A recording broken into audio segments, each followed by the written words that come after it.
Hello, everyone, and welcome to our special Gen Con edition announcement here on twitch.tv/Hunters Entertainment. And for the first time ever, featuring stages on our Discord channel as well, too. Yay. Yay. I have with me two of the amazing people involved in what we're going to be talking about here very shortly. None other than Sen-Foong Lim and Banana Chan. So I know we were literally talking right before we got in here. It's like, oh yeah, this new thing on Discord that just popped up right now and got a notification, and I was that guy who was like, let me just make it real quick. Let's just pop in there and make this stage. And so we can be on Discord as well as Twitch at the same time. And you two are great sports. So we're also on our Discord channel at the moment in the same presentation. Do not go to both at the same time, or else you will get Echo Time USA. You might also cause a rift in the space-time continuum. Oh yeah, we were just experimenting with that. And we caused a rift. Yeah. We closed it up real Minor fast, one. though. Well, it's like, Hellgate, and, Banana and Hellgates Yes. they go I love together. Hellgates. Sent to a sacrifice is the best. But they, yeah, it's interesting because we're now, going to be live in two different areas, and honestly, time rifts are kind of a little bit on brand for what we're talking about today when it comes to weirdly dimensional things that we can cross into with surrealism kind of stuff. Yeah. Banana, I think you have the presentation. Do you want to let everyone know what the heck we're working on now for the next, while until our Kickstarter launches? Yeah, please Am do. I I'd like to doing- know. I'm doing the announcement. Yeah, you're doing This the is like such a announcement. big deal. Okay. Yeah. We are working on a little game called Exquisite Crime. Exquisite And crime. players are psychic detectives trying to figure out a murder or a mystery or something weird that has happened while they are also creating it themselves. So they are going to be drawing out these the crime scene, the victims, the suspects, and the witnesses. And as they're doing that, they're unfolding a story. So I guess we could talk a little bit about how this happened, how this like came into fruition.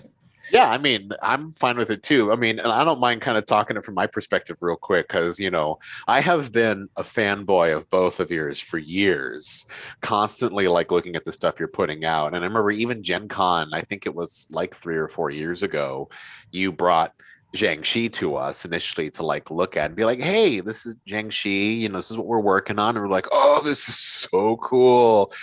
But we're so full right now with stuff. And we ended up not going with it, but it wasn't from lack of loving the idea. And I was really happy to see when it finally came out and you were kickstarting it and seeing the successes built around it. And I was like, oh, this is great. We totally missed the boat on Jiangxi, but we will not do that again. So, Sen and Banana, what do you got? And it ended up being a conversation about stuff you were working on. So, Yeah. And one of them happened to be this one. And I think Banana and I had this thought process a couple of years ago when we started making this particular game that we both really adore games where you end up with something to remind you about the game. We're both super into artifacts, like physical artifact games, where there's a piece that you created through the play of the game that was probably intrinsic to the game being played, hopefully, and then you get to keep it. It's funny because I'm just cleaning out my parents' basement, in preparation for them downsizing and moving to an apartment or something like that. And my mom said, "Did you want to keep this?" And she handed me a binder, and it's labeled Dungeons and Dragons on it. And I opened it up, and it's like all my maps and characters from when I was a kid. Like I was like 14 or something, 13. And it just flooded me with like happy memories. And so I'm hopeful that this game that we're doing, Exquisite Crime, will do the same thing. And I mean, when we play tested it, all the play testers like, can we keep this art? Because it's a game based on surrealist movement art form called An Exquisite Corpse. An exquisite corpse is a folded piece of paper. You probably did this. All of you probably did this when you were little kids. And somebody draws on one panel and then you fold it. And then a person draws on the next panel and they fold that. And the person draws on the next panel.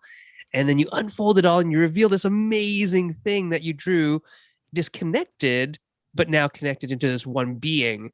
And I loved those when I was a kid, and I love them even now when I'm, almost a 50-year-old adult. It's a collaborative form of art, like that was the thing. It wasn't just, it was kind of one of those first things, like you said, we all did it. Like I remember seeing it in elementary school as well too. And we were all collaborating on art pieces even before we knew what collaborative storytelling was, right? When we were just drawing it out on these exquisite corpses. And, at some point we got to build a storytelling game around it, and that's kind of what this ended up becoming, is how can we build a really interesting storytelling game centered around collaborative artwork, right? And be able to have people facilitate that. And just like Alice is Missing is has a facilitator, and the storyline is kind of driven in front of you, and there's a formula to it, the same way that you see things like The Quiet Year, which I know you're talking about artifacts that you keep after a gameplay. Like The Quiet Year is a great example of that. I still have a whole bunch of my maps. Right. So everyone works on that map together in The Quiet Year, and in our case we're just using Exquisite Crime to like decipher a crime, and write out through multiple drawings, tell the whole story. So by the time you're done with it, you'll have a little art binder that basically is like your murder case file, or it doesn't have to be a murder. It is often a murder, but it doesn't always have to be a murder. It's usually a murder. I mean, come on, it's me and Banana writing this. It's probably a murder. It was originally called Exquisite Murder, but we decided we should probably open it up a little bit more. It's a little dark. So, Exquisite Crime feels a little more in the Holmesian kind of detective attitude tone that we're going for as far as the game goes. Should we show some images? Yeah, why not? Sure. Show some stuff from playtesting. Go for it. Let's see some weird stuff. Yeah, if you're on the Twitch stream, you can just watch the screen. If you're listening to us through the Hunters Gathering Discord channel, you can check in Hunters Campfire. JB just dumped a whole bunch of images there from our playtests in the past. So there you go. Look at that. Our creations. Yeah. Our first, this is one of the first playtests that we did at, I think it was like Grand Con. It was Grand Con 2019. Yeah. So it's been a while and things have sort of changed over time. But not that much, to be honest. I think it's just got more streamlined. Yeah, it definitely got more streamlined. There's more storytelling and story building around it now versus just like, let's just make some stuff. So like this was a bunch of us over at Grand Con. We were just like drawing some things, and I vaguely remember what we did. I don't know if you remember anything from that session, Sen. I remember everything from it because I'm looking at the pictures. If I didn't have the pictures, I wouldn't remember it at all. That's the best thing about this.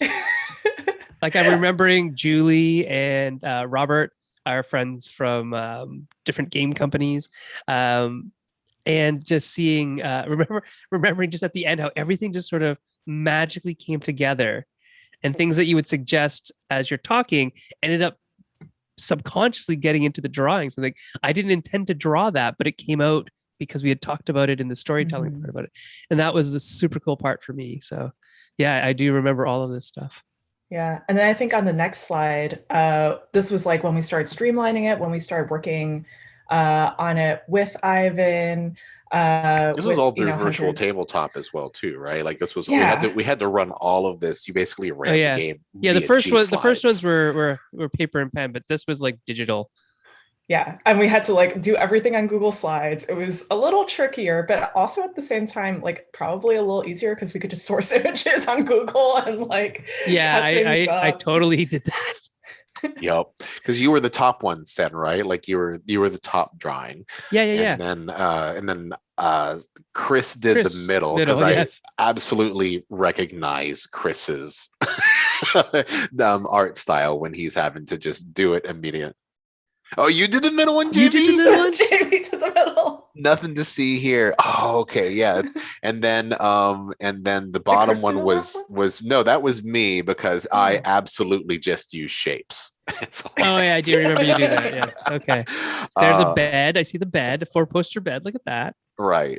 With a Yeah. little with the my awesome recliner with a throw rug because it's a top-down view of the Yeah. scene of the crime.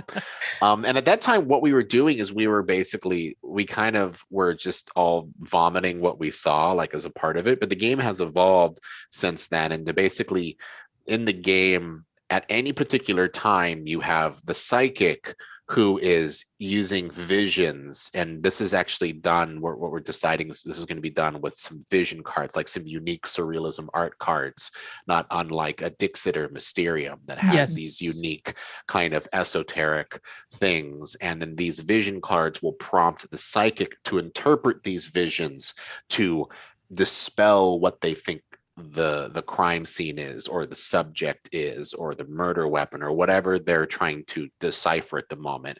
And then that person with the vision card is dictating what they see to the artist, who is then taking that vision and drawing it. So it's almost a little bit like a game of collaborative storytelling telephone, in which we're also mixing all the art pieces together to build the crime. Yeah. Right. Exactly. Yes, The exactly. building the that. crime is actually really fun, right? Because it's done in a very procedural cop drama detective show methodology of, well, basically, do you have the means? Do you have the method? Did you have a motive? Who was the person who was murdered? Where did they get murdered? Who are the suspects? Who are witnesses? All these things. And as players, you are drawing all of those things together. And so if you went back to the first slide, Banana, I don't know if you can. Can we do that? Do we have JB's the in power? charge. Do we have the technology, I JB, think to go JB's back to in the first charge. slide? I don't know. But okay, cool. So if I remember correctly, some of those people are like the witnesses. One of the persons was the person who was murdered, right? And then there's 3 witnesses. And then there's three suspects, right? So Yeah. it's changed a little bit from that, but that's the idea. Like we have to make characters to tell this story, so we're going to do it all together. And the art asks prompts questions like, where was this person? What does this person do for a job? All that kind of stuff. So you end up revealing the art and then answering all the questions while you're doing all the artwork. So you end up developing each of the characters in the story as you go. Mm-hmm. Which makes total sense. And we've decided to lean very much into a surrealism tone and attitude around this, because anyone who's done an exquisite corpse understands that there's zero coherency usually when it comes to the different types of ways it's hitting into it, and nothing leads to coherent incoherentism like surrealism in that regard. So you aren't just going to be like on the 1880s streets of London with your bobby cap and walking around your smoking pipe trying to solve mysteries. I mean, you will, because that's what you would be doing.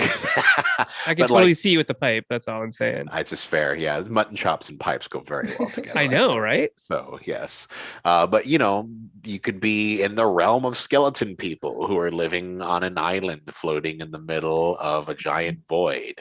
All of these. It's this game actually really encourages some like way out of the box thinking when it comes to art and concepts and ideals, because everyone's contributing to it, right? So this is the one area where not unlike Icarus, where we can say, oh, it's the planet Mars. Oh, and what if the planet Mars, the main resource was like helium? Oh, well, if there's helium, then that means there's balloons everywhere because it's rising above.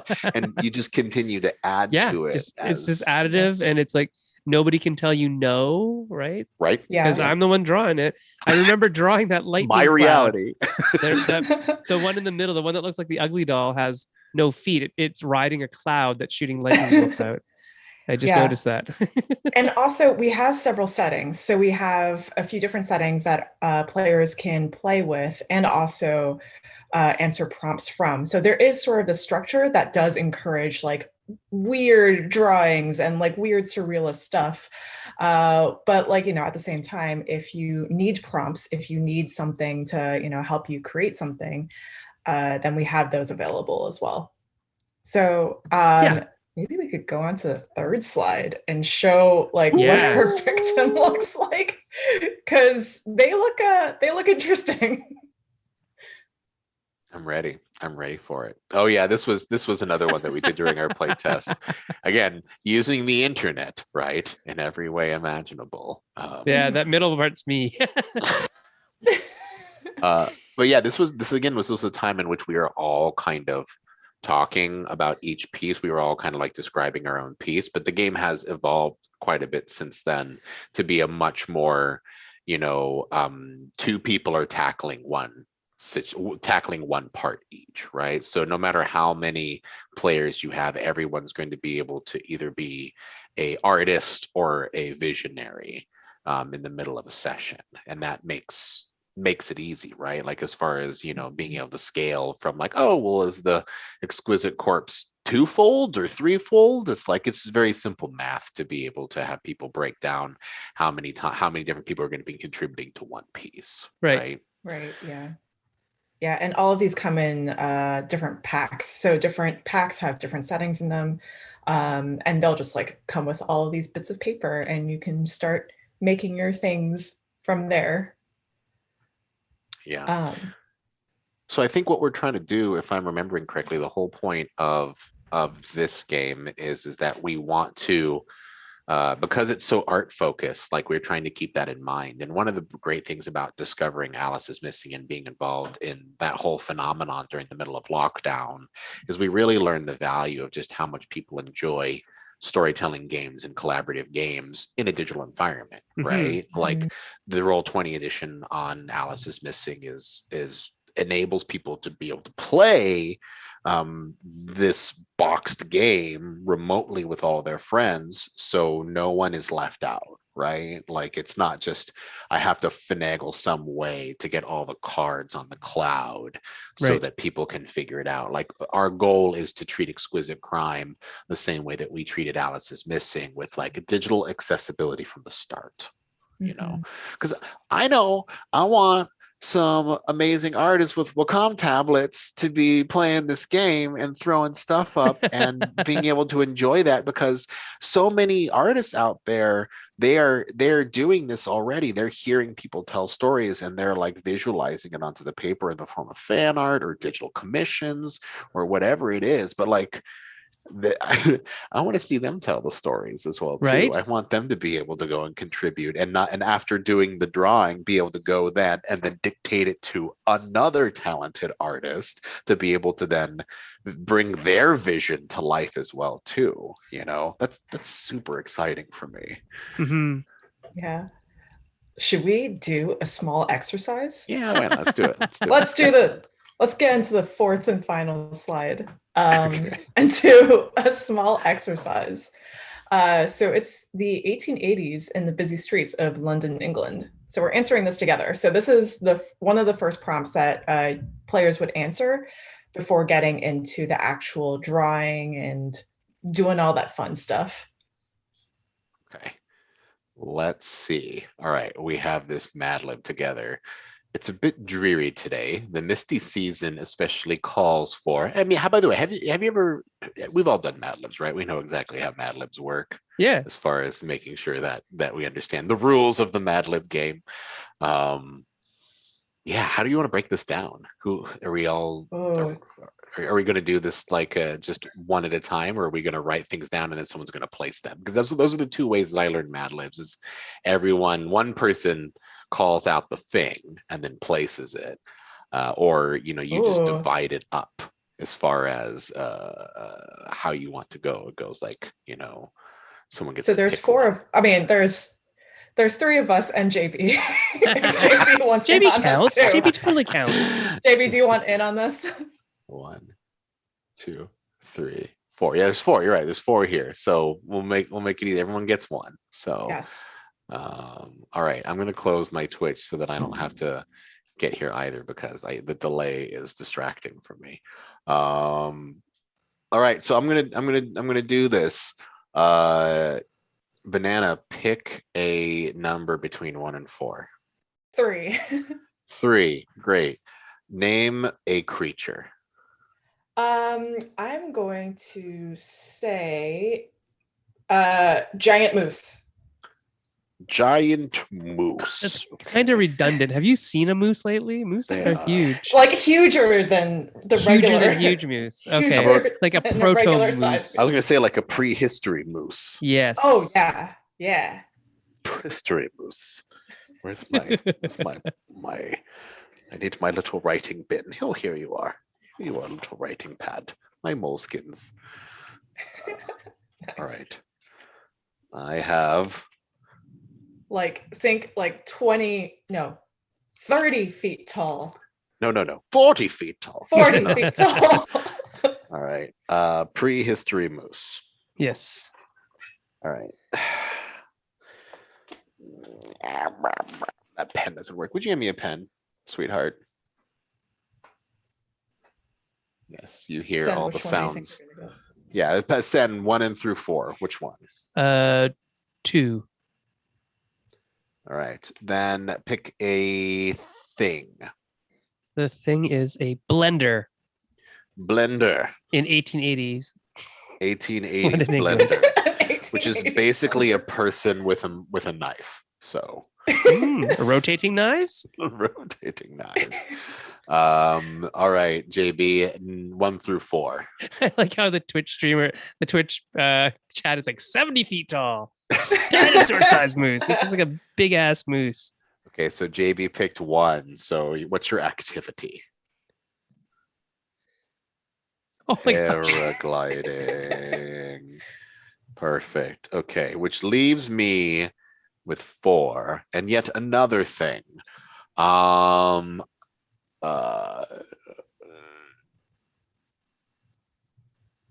Tortoise. Oh. Tortoise. I like that. Or tortoise. Tortoise. Tortoise. Okay, cool. So I will begin this process. And this is number 3, and this is number 2. Okay, so actually, because I did these in a weird order, I have to try to decipher my own handwriting now. Oh my make sure gosh. this works. So, isn't this great? How I just because if you had all read it beforehand, that we were not going to be able to get it appropriately. So, and then that means 2. Okay, great. Answer this together. It's a bit dreary today. The misty season especially calls for tortoise. Sometimes you can see prehistory moose or blenders in the polluted flog. Now, folks enjoy a bit of paragliding during this time as well. But wait, I sense something has gone wrong on a busy street. Dun dun dun. Bum, bum, bum. So amidst the prehistory moose, a tortoise approaches what could be a problem. And that's where the story would begin. Right. Are we going to start? Are we going to actually have the game prompts begin with a Mad Lib? Because I'm kind of into this idea. Yeah. That was the whole idea. All of them start with a Mad Lib, and each section is broken down into they're sort of like chapters, kind of, but each of them also have Mad Libs as well. Yeah, because the Mad Libs give us a little bit of cohesion to go on. Yes, if you remember so before, much cohesion in this statement. Right well, now. I mean, there's at least we're all on the same page. That page may be completely weird, but we're on the same page. That's the goal. That is the goal. Yeah. So, right. yes. Because if you remember, when we played first, Ivan, when we were doing it online, and like, what are we drawing? Why are we drawing this, and why are we drawing that? This is where this came from. It was kind of focusing the group. It's an attempt to focus the group. It doesn't matter that it's weird. That's actually great. That's the whole point. The whole point is to have it be weird, but then being able to still capture there are subjects, locations, and emotions already coming into preloaded before we start drawing. So our drawings may reflect some of this. Subconsciously, we may battle against it and say, I'm not drawing a moose at all. No moose at all in this picture. But never know. Oh, look, there's a moose's antler right there, buddy. I didn't mean to draw that. So that kind of stuff can totally come out in the pictures, and that I think that's really fun because it plays with our psychology in terms of how we are embedded in the story. Is there some diegetic pieces of the story that are living through our drawings, and vice versa. And I think feeding the mind with this prompt at the beginning and the prompts in between that are all Mad Lib styles just helps us to progress the story in a way that everybody is okay. Now we're regrouping at this site. Now we're regrouping at this site here, Right. and we have the same ideas, and then we can take it off on tangents from there. So yeah, that makes total sense. I mean, and again, just making it clear that it's that we are basically seeding the story, but they can go wherever they will, and they will often. But just like Icarus or a lot of the other storytelling games we are, and Alice is Missing as well, there are cards to guide you along the way. It's not just, from here you're on your own, you and your imagination, Right. So we should talk about Yeah. those cards actually. Yeah. Because they're really neat.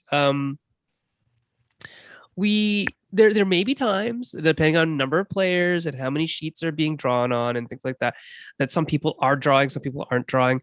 But what the people who aren't drawing are doing is they're looking at these cards that have like surreal art on them and using them to like feed people information. But they can't show them the cards, right? So they're just describing it like, I'm getting a vision from beyond the veil, and it's something like a tooth that's hanging in midair with a string attached to it, and there's, I think a duckling attached. 7 ducklings. There's 7 ducklings attached to the string that's hanging from a tooth in midair, and then the artist is like, I don't know what to do with that, and they might start drawing stuff, and hey, look, there's ducklings. So the idea is to have people involved in different ways in the storytelling. And really feel like psychics. And I think it's pretty neat. We are also using Zener cards kind of in a way. So those symbols, so you have your, I don't know if any of you ever played with Zener cards before, but they were basically created to check if you have ESP. And this was like, I don't know, I think it was like the 50s. I could be wrong. But basically, you have the stack of cards. You have a circle, square, wavy lines. It's for anyone who might have not heard from it. It's from the Ghostbusters scene. It's the opening scene in Ghostbusters. Yes. Those were actively used. They're from the 20s or 30s, I think. 20s, right? They're older, yeah. Yeah. So we hit some symbols in those cards as well. So at the very end, it determines an outcome for all the players, and that creates another prompt that you have to answer. Yeah. I'm just thinking about the history of the Zener cards, and I don't actually know, but I'm wondering if they were invented around that time, in between World War I and World War II, when there were some very important people who were very interested in psychic powers for very nefarious reasons. And now my brain is spinning. So wait for a game to come out about that someday. I think from Banana Chan. I think that was one of the major plot lines around Wolfenstein as well too. Maybe that's where I played a whole lot of Wolfenstein. Yeah. And then I threw up a whole lot playing Wolfenstein. I get motion sickness from Wolfenstein. Oh man, yeah. Also, okay. Blair Witch Project made me throw up. That's so.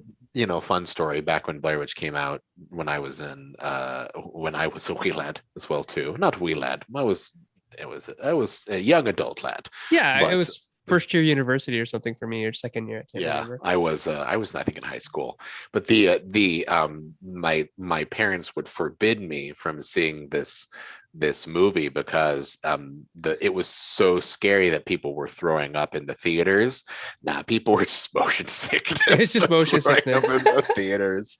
It was a scary movie, but still not so much that it was making people chuck. So one of the things that you can do if you're interested in this, if this sounds cool, you're like, hey, I think it sounds cool. I think it sounds cool too. What do you think, Banana? Does this sound cool? I think that sounds cool. Yeah, awesome. Yeah. Hey. You can learn more. You can actually take Are You a Psychic Detective quiz. And be able to I need to pop up the link for that. I'll throw it up in Discord. But we have a quiz that's in mind. You can also just follow us on Kickstarter. So if you go to Kickstarter and look up Hunter's Books, or here, I think everyone on our Discord already knows this anyway, but it's kickstarter.com/profile/huntersbooks.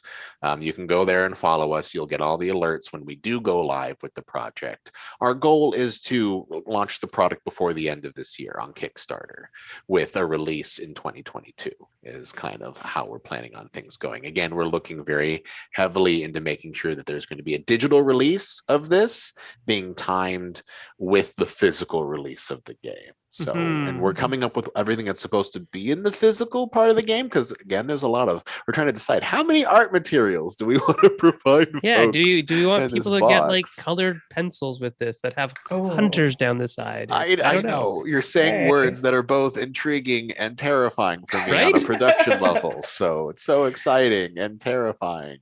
But that is the goal, is to find some cool stuff that we will be providing on the Kickstarter for people who are interested, and be able to have that kind of accessibility on the digital line that is very equivalent to what we did with Alice is Missing. So, thank you, JB, for posting it in the chat. But for anyone else who would like to learn more, you can always hop on our Discord and join us there and have questions. And I was going to take questions from the Discord at the moment, but I think the room is a little sparse now because everyone moved over to Twitch. So, which is fine.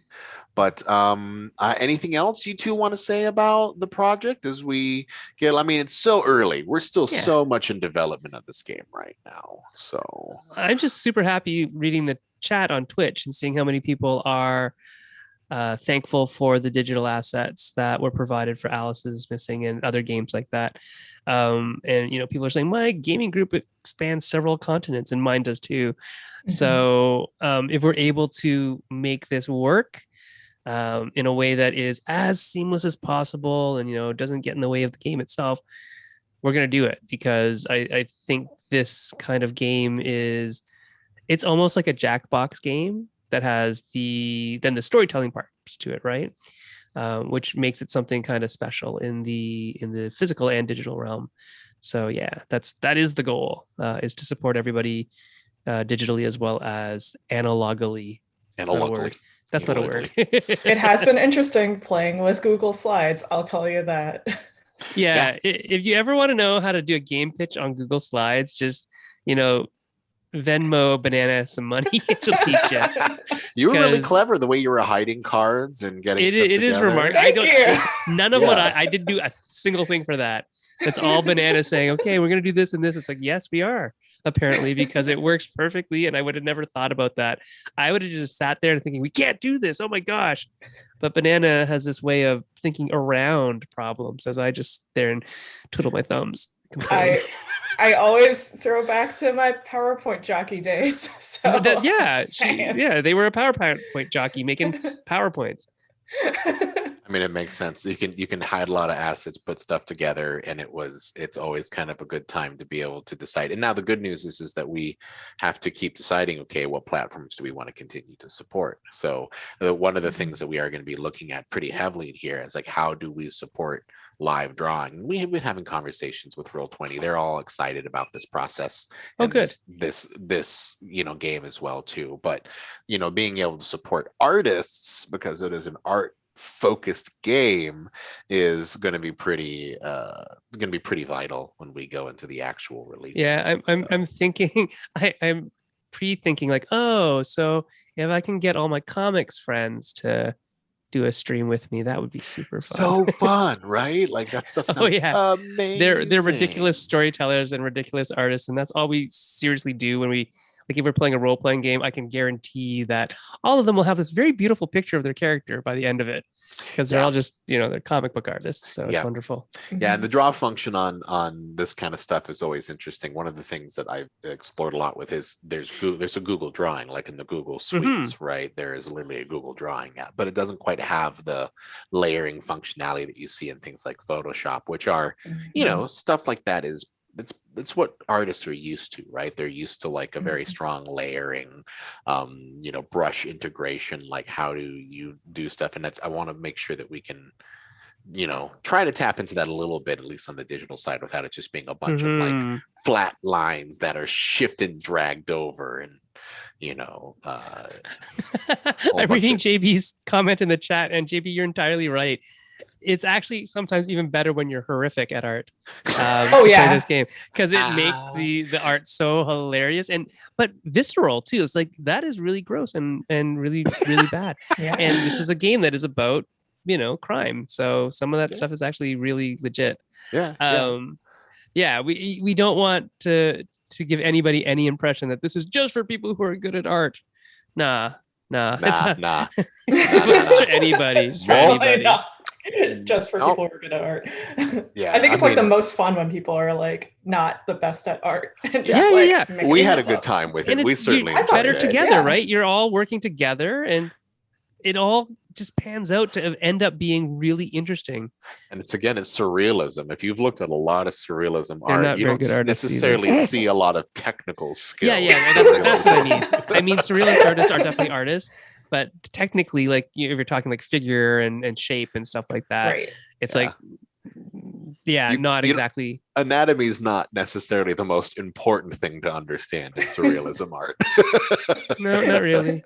So, well, cool. Well, I appreciate both of you so much for taking time just to come and talk about it, announce this new game, and be able to, kind of start the hype train a little bit, right? Like we're building this project. It's starting to get together.